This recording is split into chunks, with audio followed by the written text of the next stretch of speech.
younger than us, but when we were born during that time, it shaped our lives. And he wrote the basic proclamation, and only he had a copy. He helped engineer that, and all the bad that came with it.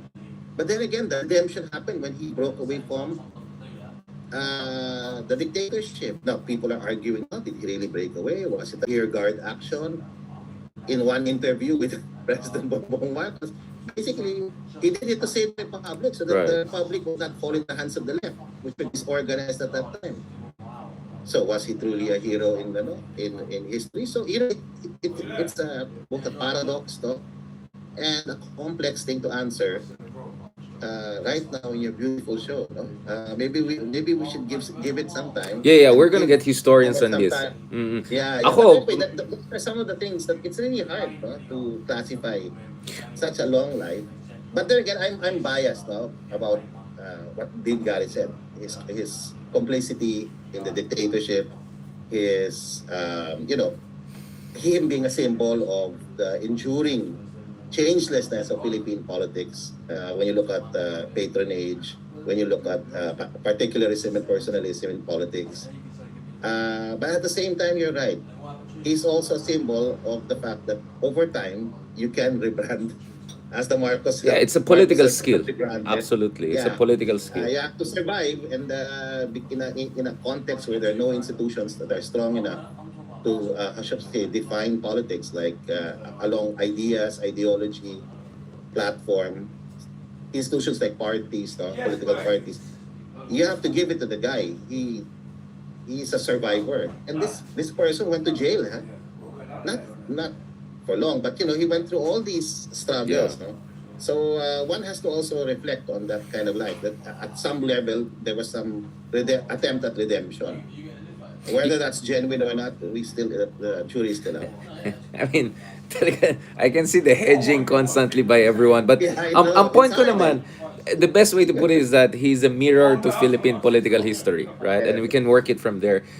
Din Gary, I want to go back to you to set the tone, because one of the last job essentially that ENRILE had was political advisor to the son of the very person he betrayed ultimately. Chief And legal, yeah. exactly, chief legal advisor. So in many ways, that tells a lot about him. But let's talk about BBM and his anti-corruption crusade, or whatever you want to call it. Nasaan tayo ngayon, almost 4 months into this supposed initiative against corruption, and almost half a year since his State of the Nation address.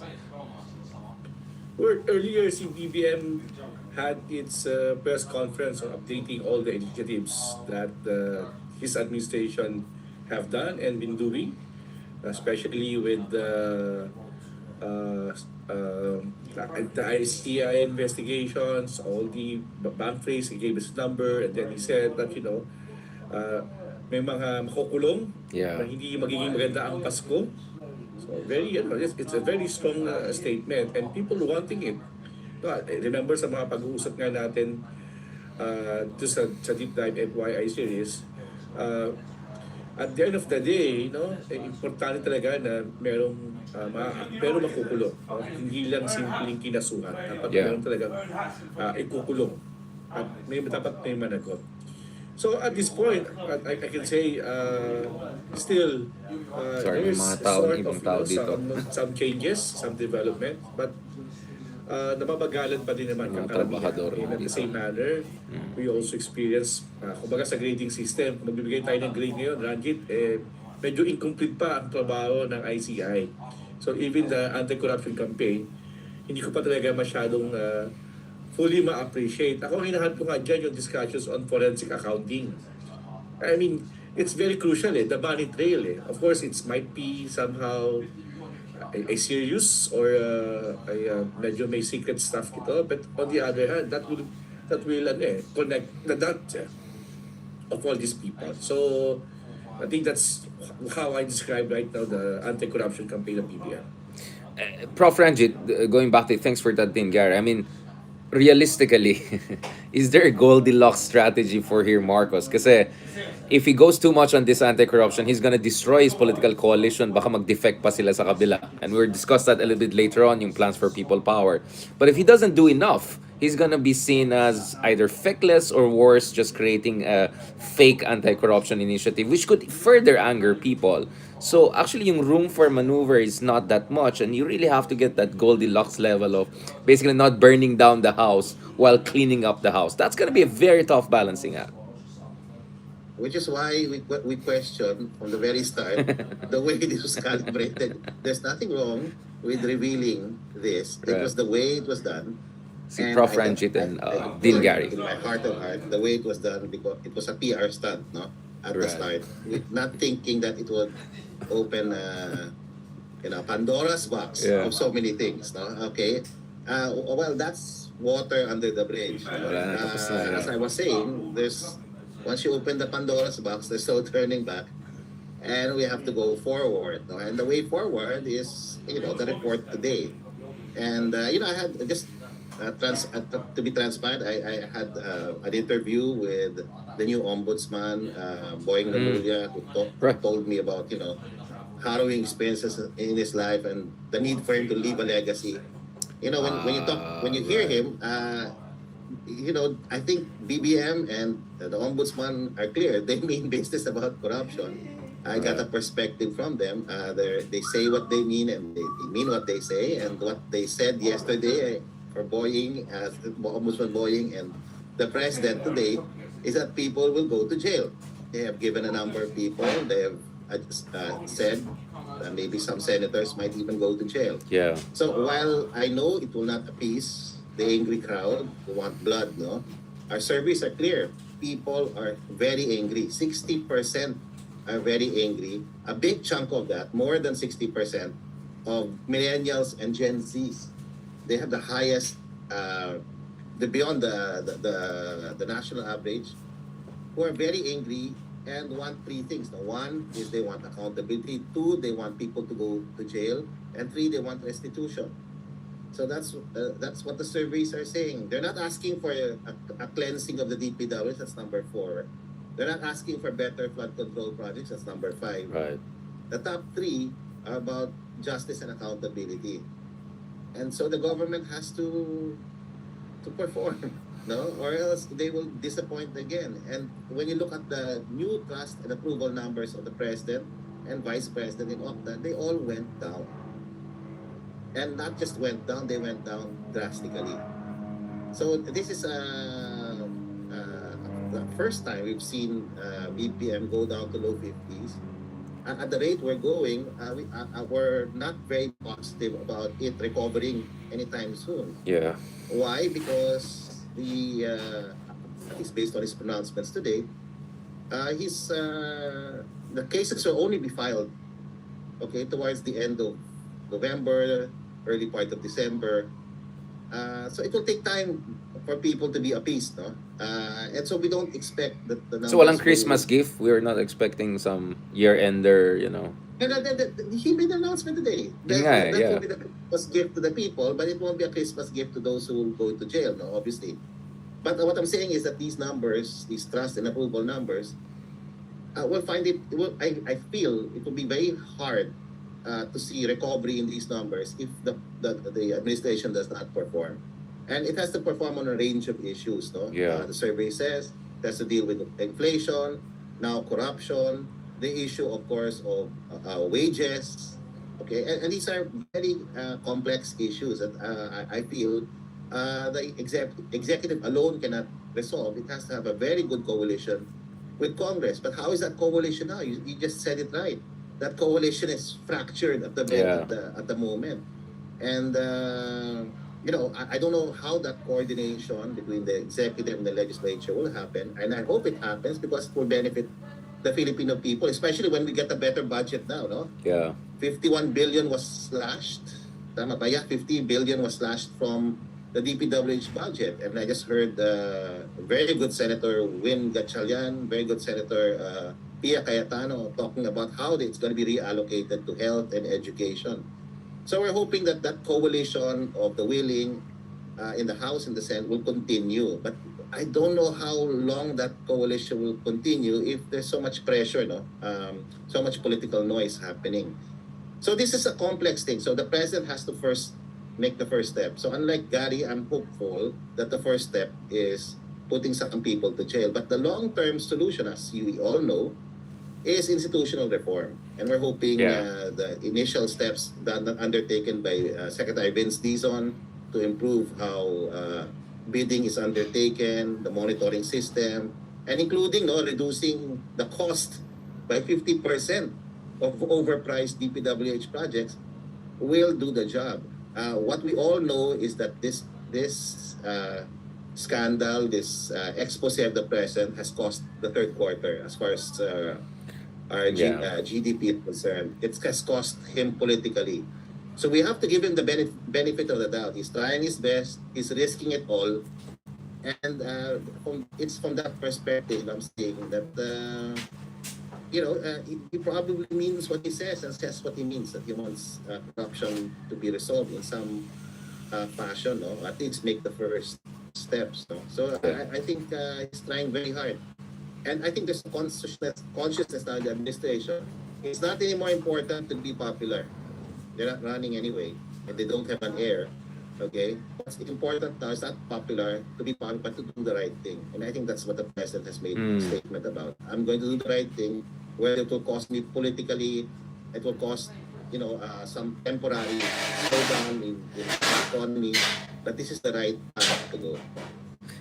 Din Gary, yeah, thank you for that, Prof. Ranj. But Din Gary, hindi kaya may risk na maging lame duck na si Marcos na he might soon lose even the ability to steer this initiative in the right direction, assuming that's really his intention? Mukhang nag-freeze yata. Nahirapan niya. I hope that was not a tough question. Balikan na lang muna kita, Prof. He is Ranjit. a late, Yeah, I think hindi a late the president I now. think yeah, like Ano when ba yun?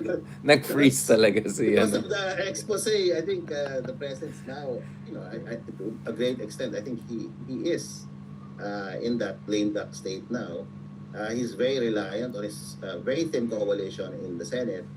And but we're hoping that everybody works together. It's not about Marcos or Duterte anymore. It's really about how we can move forward from this. Where we may be the shining example of democracy here with all its flaws, no? But now I think we're a laughing stock as far as this Yeah. issue of corruption is concerned. So much, has been, exposed both locally and internationally, and it's destroyed business confidence of both foreign investors and investors locally.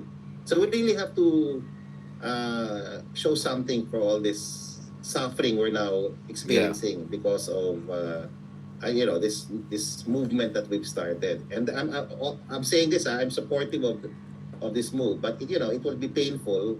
It will get a little harder for us before it gets better. Yeah, I mean, we're walking through the valley of tears, so we have to do it properly. Din Gary, I was asking you before nag-freeze ka, I was asking kung lame duck na ba si BBM, or is there risk for him to become lame duck before he can steer this, get us across the line, kumbaga? Well, I think if BBM managed to create this impactful decision by December, Right. especially by jailing what he mentioned earlier, those who were involved in the graft and corruption, uh, it represents two things. Can create that somehow there'll be a fear. The president is very serious, so he is using really his executive power to ensure that he's building now a legacy, Yeah. no, during his term. But on the other hand, it can also, as mentioned by Prof. Ranjit earlier, it would also create a backlash, from his allies as well as from the opposition, especially the Dutertes, Yeah. who are capitalizing this flood control project. That's back to you. I mean, kasi tingin nila at the end of the day, the person should be blamed here is the president because he signs the budget, Right. and allow the leadership of the Congress, both of the House, especially the House leadership, to did this mess in the flood control. So, yun nga yung problema rin talaga itong kampanya na ito, remember when we talk about this when it was launched, it's treading in a very dangerous Right. line. So, we're still still hoping for the best pa rin naman ako in a sense. I recognize Yeah. that there are some changes, some developments in the conduct of this campaign, but yung dulo nito hindi ko pa rin alam ano yung magiging dulo nito no? That Walang exit plan. Yun nga sasabi ko, tayo as a student and professors of political science, public administration, so we always look at the end of the day, yung power, no? So how power, for example, now be contested and controlled at the end of this investigation? Who will now holds the power? So depende yan sa support syempre ng public and at the same time, yung strong political base. I don't know on the part ng Malacanang kung there is an organizing component from their end to consolidate especially a broad group of civil society and aligned people Right. who are really into the anti-corruption campaign. So sana may ginagawa din ito ng pamahalaan, ng BBM administration, and that might help to provide some foundation to his leadership.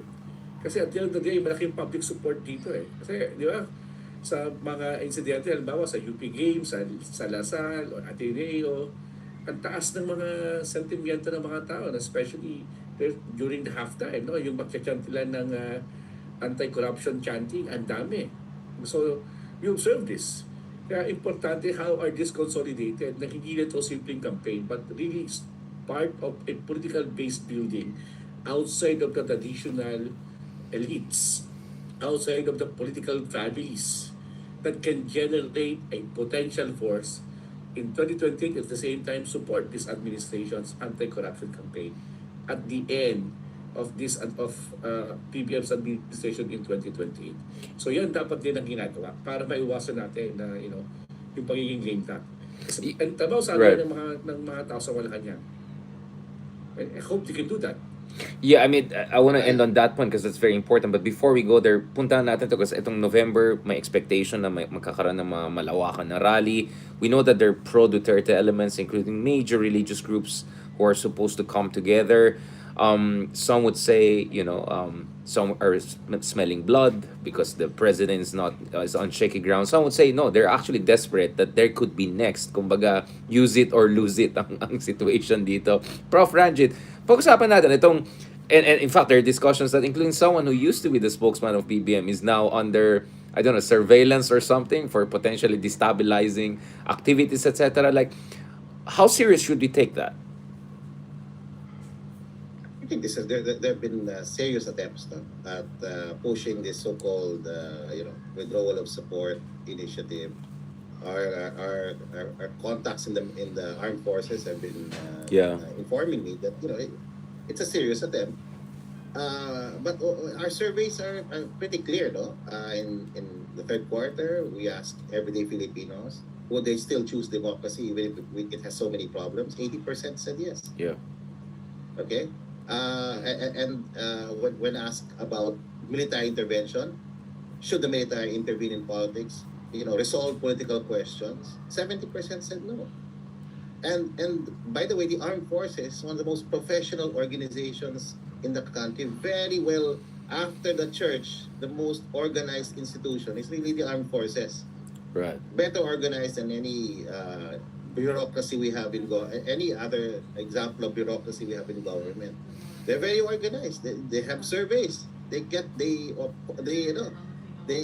actually commission surveys. we're open about that. And that's how professional the organization is. Right. They find out how people think, and the basic finding was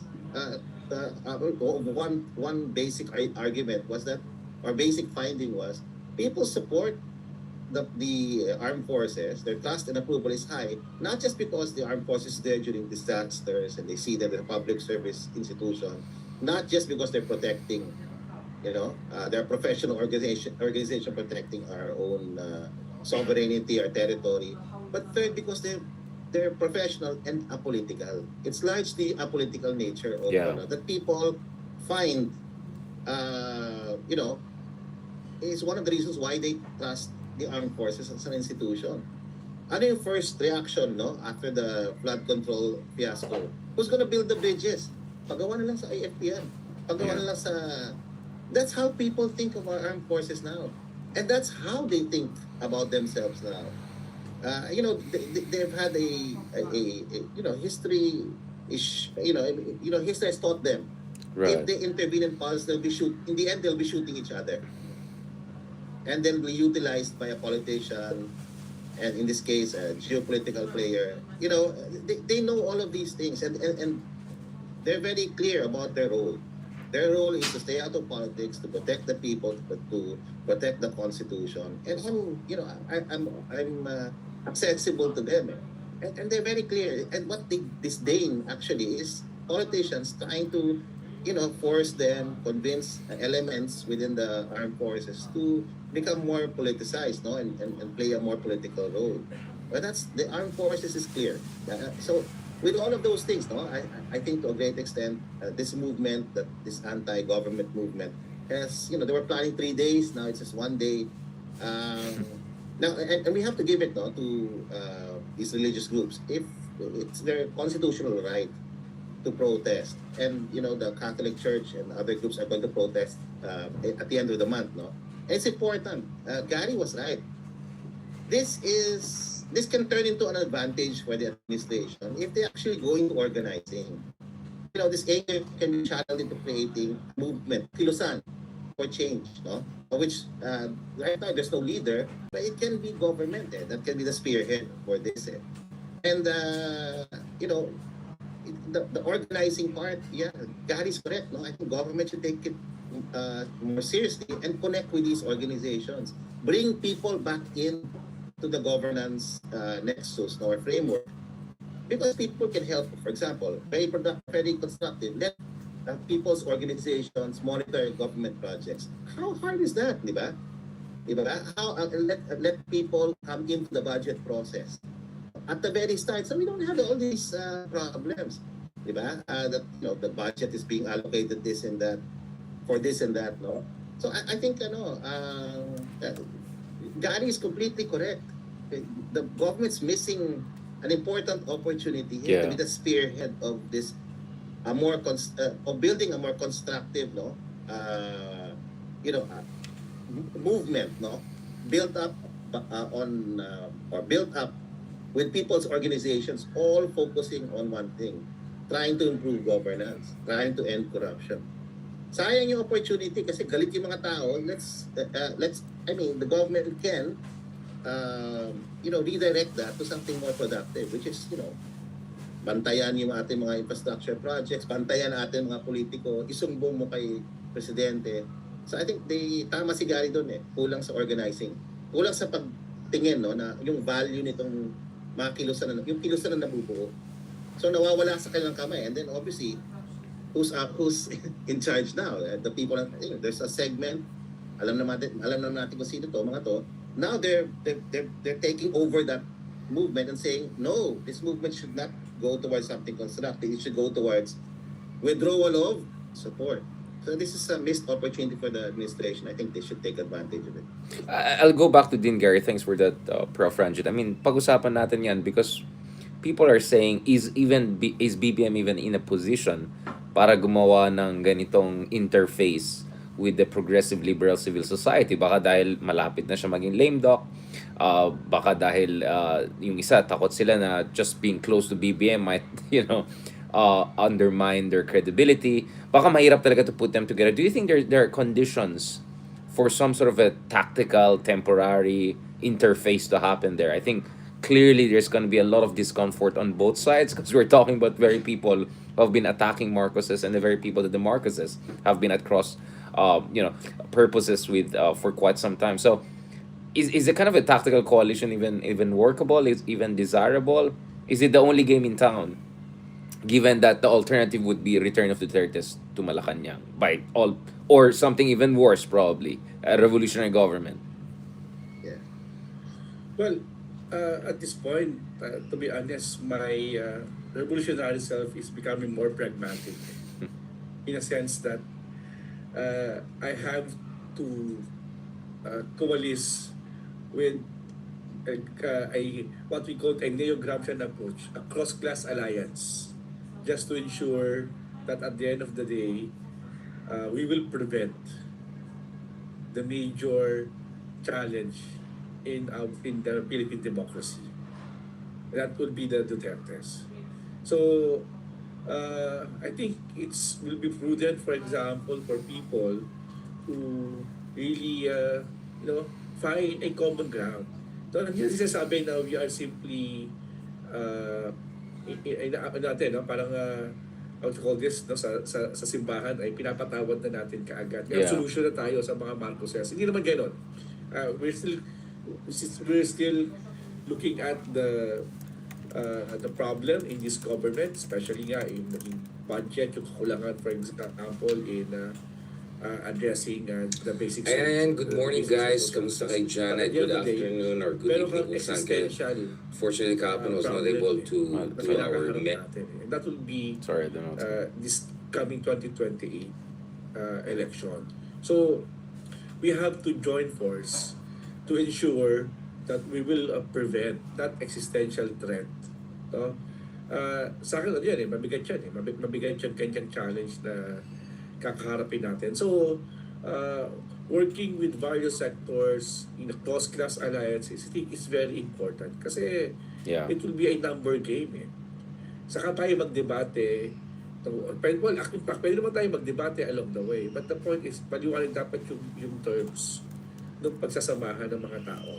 That's why I will call for what we call this a broadened, whether we like it, a big tent or a various tents or whatever that is. No?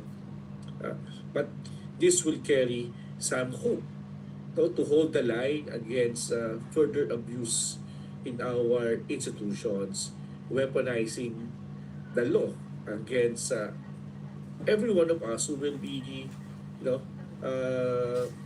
opposing, for example, draconian rule or autocratic rule in the coming years. So yun pa yung mga challenge na nakikita ko na. So din you think people will understand that? Like, yung mga galit na tao na wala ng pag-asa, don't you think mawala rin sila ng tiwala sa mga liberal progressive groups if they're seen as too close or too accommodating of the incumbent regime out of fear of the return of Dutertes or something worse? Like, anong mga dapat red lines or anong dapat mga reassurances na pwede nilang gawin para hindi mangyari yan? Kanina umaga may binabasa akong article about yung pagkaparaan ni Zoran Mandani sa New York, sa mayor. Pero dahil pwede matutunan For example, no, hindi discuss ni Zoran yung pagiging immigrant niya, yung pagiging Muslim niya, yung pagiging minority niya. But he simply called to action. Ano dapat yung action natin? So I think we need to offer concrete actions to the people. Yan nga, kailangan may makulong, merong reforma, halimbawa. At ikaw, yung ginagawa ng DPWH kayo, no, yung making sure na yung prices ng mga construction materials and equipment ay really at cost. Hindi natin parang nila na may plus 30% pinabago nila. So, yan yun Tapos, syempre nga kung may makukulong, and that will be a very good opportunity for this government to some extent a little redeem of themselves. And for example, sabi nga kung magiging strong yung ating ating mga anti-corruption grabster like yung ombudsman, no? Kung magiging sincero halimbawa si Ombudsman Rimulya to ensure that a fair chances of people who be jailed will be given due process, unlike in the past na walang ginawa ang past ombudsman. So yun yung kailangan rin ng mga tao ngayon At hindi lang marinig, makita talaga nila na merong konkretong action silang makikita from this administration. Thank you for that, Dean Gary. Close this episode, Prof. Ranjit. So, how do you make sure walang kiss of death na mangyari dito? Because many people would argue time is on the sides of the Pings. They just have to write this out. Ayan mo yung dalawa na yan, magsalpukan. Come 2028, either it's Lenny, either it's someone from the progressive side. It looks like there's that school of thought. The other school of thought is that just because takot tayo na bumalik si Sara, we shouldn't take blind eye tayo sa mga nangyaring kababalagan under the Marcoses or the history of the Marcoses. There are some healthy debates on what should be the path forward for the so-called third force. I mean, do we even have a third force? I mean, what is your read of this, Prof. Ranjit? I don't know if we have a third force. It doesn't seem apparent in the surveys. Number two, I think that's emblematic of the problem of the anti-Duterte forces, everybody thinks in terms of family names, families, small things, no, like our group there, no. When in fact, Dean Gary was right. We have to elevate the discussion to ideas.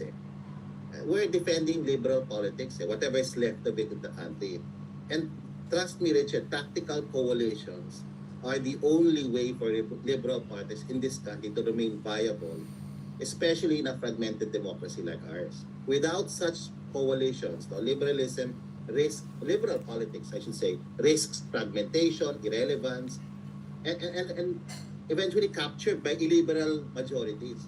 So, forming tactical alliances built on shared like ideas like shared democratic values, institutional reform like anti-corruption, pragmatic objectives, it becomes not just a strategy but a necessity when you're faced with the complete opposite, no, a authoritarian populist movement that, frankly speaking, we can't afford to have Yeah. again reign in our country, no. So that's one way to look at it. No? We have to go beyond, looking at things from the level of families, dynasties, and start thinking of bigger things. Like how do we save our democracy? How do we broaden and deepen it? And when we talk about ideas, it's easier. I mean, to some extent, it might be easier to build tactical coalitions based on consensus.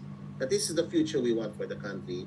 Let's bring in all those, the coalition of the willing, who want to push this forward. Otherwise, we know what the results of the survey are at this point. I know they're premature. I know they will change, but right now there's a complete opposite of liberal politics now very strongly entrenched, a very strong coalition in place. And for them, they just have to sit, pretty now. And in fact, their tactic naman is very simple. Let's just wait for the administration to implode, and then we'll take over in 2020. As I told you Yeah. 6 months ago. Okay, but again, it's really not up to the administration. It's a broader coalition, as Dean Gary was talking about, the Gramscian way of looking at things, di ba? It's a grand coalition of people who believe in a particular worldview that liberal politics should be defended, should be sustained. And the only way forward is to do tactical coalitions because it's the pragmatic way forward. It's now not just a strategy, it's a necessity. If we don't do it, automatically it's almost a mathematical reality that some people will prevail. But if all of us come together, okay, I think there's a way forward. There is an alternative. On that very less ambiguous note, kasi kanina kay Enrile very ambiguous, medyo hedging tayo, but dito talaga nag-real talk tayong lahat. I think we really have to be honest about, I mean, the numbers are very clear, right? We know who's gonna take advantage or take over if ever there's a complete change in regime or administration. So this is just the hard reality that suppose the third force is gonna face, and accordingly they have to make political calculation. And politics is the art of the possible, right? We can have fantastical debates about an alternative universe, but we're not there. We are where we are, but there's still a very good opportunity that if the third force or emerging third force play their card well, they'll be in a position to be in power in 2028, and then they can really do big things when they want. But for now, I think sequencing and prioritization is very important. On that note, thank you very much, Dean Gary. And also Prof. Ranjit. Thank you, Looking Ted. forward to have more conversations. Balikan natin to after. Tingnan natin kung magpi-people power next week. Or something. Hindi na pala 3 days, 1 day lang. Baka kulang sa budget. Kulang sa budget. Medyo So let's kinapos. wait and see Alright. what will Wait and see, happen. wait and see. Yeah, and I'll give you guys 1 month and then I'll return to you on your analysis of legacy of Enrile. Sige, let's have 1 month of reflection kasi there's a lot of content and material to deal with. Pero maganda yung justification mo ng what's called this Kissinger century. And Yeah, the Enrile Essential. I'll call it the It's very Enrile. good. You should write that sa Paulo Guys, sa I mean, let's be fair. I mean, our condolences. We go out to the Yeah, with all Of due course, respect, of yeah. course. Family just lost the patriarch. Our condolences go out to the Enrile family.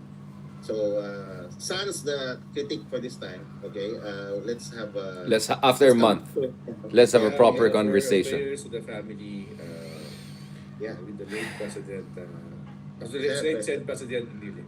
That's Yeah. where Thank talagang, you. ganun talaga tayong mga Pinoy, di ba? Empathy always. God bless. Talk to you soon. Salamat.